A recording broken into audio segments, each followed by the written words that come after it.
There's a kind of silence that screams louder than any headline, and Meghan Markle, oh, she's been weaponizing that silence like a pro. But guess what? The whole facade is starting to crumble. You know that bizarre rumor that's been floating around for years? The one where Meghan allegedly faked her pregnancies using a prosthetic moon bump? Yeah, that one. It's no longer just an internet whisper. It's front page madness now. And the one who blew it wide open? Christopher Boozy. Yep, the same Boozy who worships the ground Meghan walks on. This man, Meghan's self-proclaimed knight in digital armor and the Sussex Squad's loudest cheerleader, went and dropped a bombshell in Newsweek. In his piece, he wailed about how Meghan's life is a living nightmare, all because of these pregnancy conspiracy theories. But because of these nightmare, all because of these pregnancy conspiracy theories. But because of these nightmare, all because of these pregnancy conspiracy theories. But here's the kicker. In trying to defend her, he actually confirmed the rumors exist. For the first time, someone from Meghan's inner circle acknowledged the whispers out loud.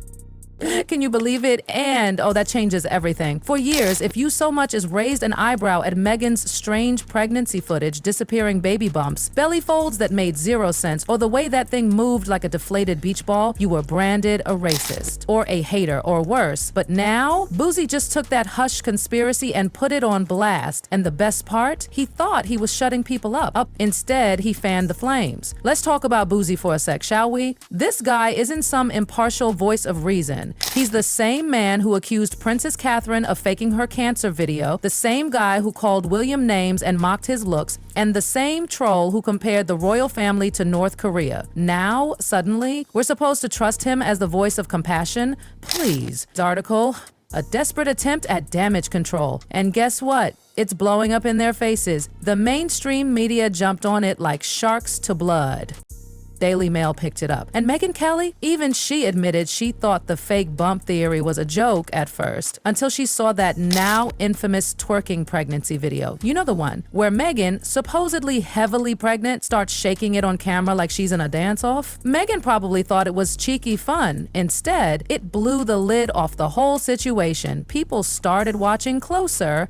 The skeptics? They multiplied overnight. And let's not kid ourselves here. Meghan had all the time in the world to shut this down. She could have shown hospital photos. She could have shared the birth certificate. She could have sat down and explained it all. But what did she do? She ducked, dodged, and deflected. And now, instead of evidence, all we're getting are sob stories about how unfair it is to question her. Boozy wants us to cry for poor Meghan and how horribly she's treated, but that guilt trip doesn't land like it used to. Because here's the truth, Meghan's critics aren't just random trolls hiding behind fake usernames. They're doctors, journalists, even former fans who were once her biggest supporters. This whole moon bump theory, it's not about race. It's about honesty, about things that never added up, like palace staff mysteriously quitting, like a birth so secretive even Buckingham Palace seemed caught off guard. The more Boozy screams lies, the more people open their eyes. This isn't some crackpot theory from a Reddit thread anymore. This is full-blown public discourse. And Boozy's Newsweek piece, it didn't make Meghan look like a victim. It made people go, wait, if there's really nothing to hide, why haven't they just proved it already?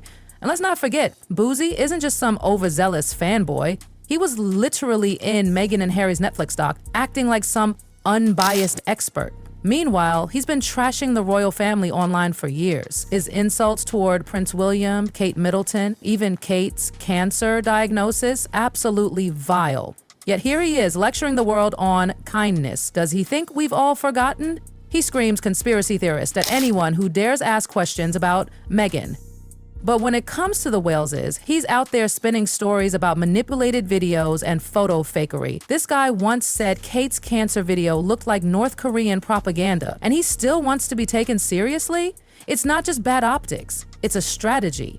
Distract everyone from Meghan's controversies by pointing fingers elsewhere, smear campaigns disguised as defense, and don't even get us started on the race card. Every time Meghan's questioned, Boozy cries racism. But here's the thing, not every criticism is rooted in race. Sometimes it's about behavior, about Meghan's refusal to take accountability. Every time she's faced with legit questions, she pulls a disappearing act, spins the narrative, blames someone else, lather, rinse, repeat. If Boozy really cared about race and representation, he'd push Meghan to be honest, to be a role model for young women of color. But instead, he's out here throwing tantrums on her behalf. That's not advocacy, that's spin doctoring. Let's be real. If Meghan had quietly walked away from royal life, no one would be talking about this.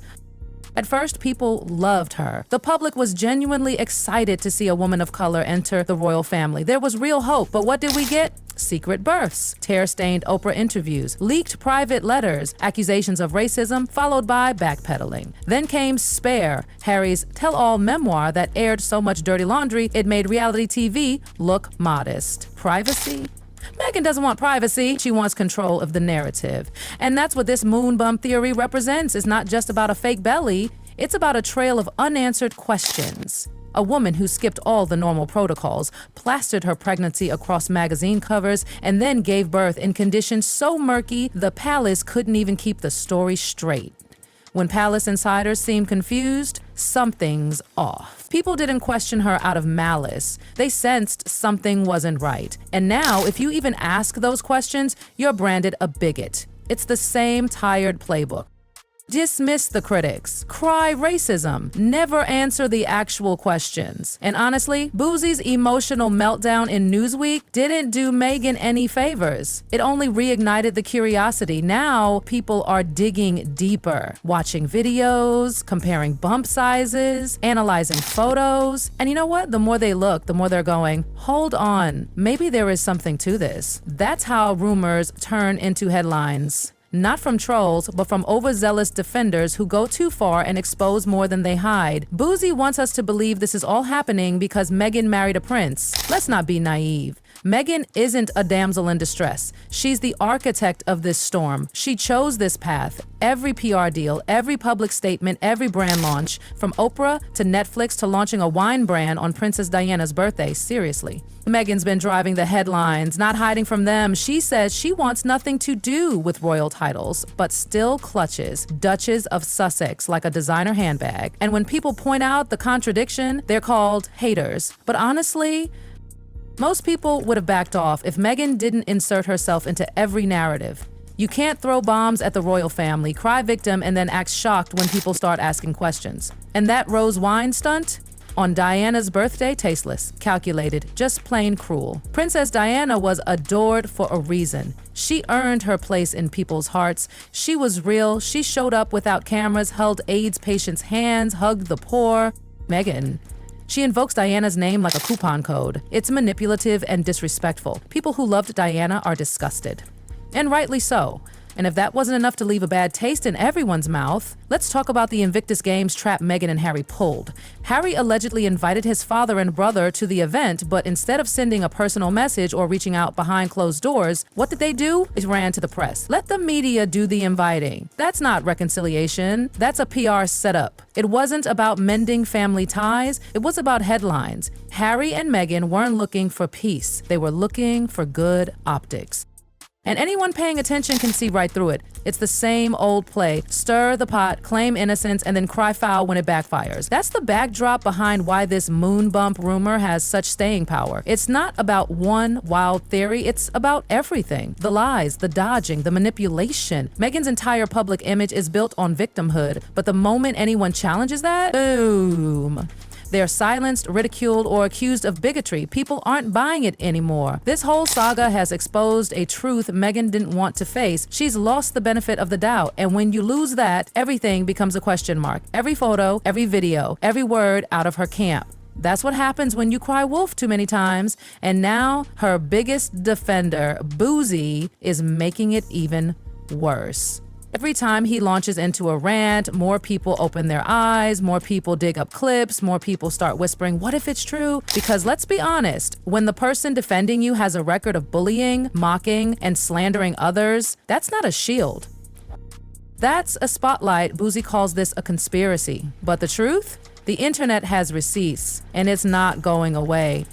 There are videos, there are stills, there are timelines that don't line up, there are birth announcements that contradict each other, there are palace statements that raise more questions than they answer. And most importantly, there are people who used to believe in Meghan who don't anymore. Not because they're evil, not because they're trolls, but because they feel duped, lied to, played. And that's the thing about lies, they eventually run out of runway. You can't keep piling drama on top of drama and expect people to stick around. You can't silence every critic by labeling them hateful when all they want is the truth, and you can't build your brand on half-truths and theatrics and then act surprised when people stop clapping.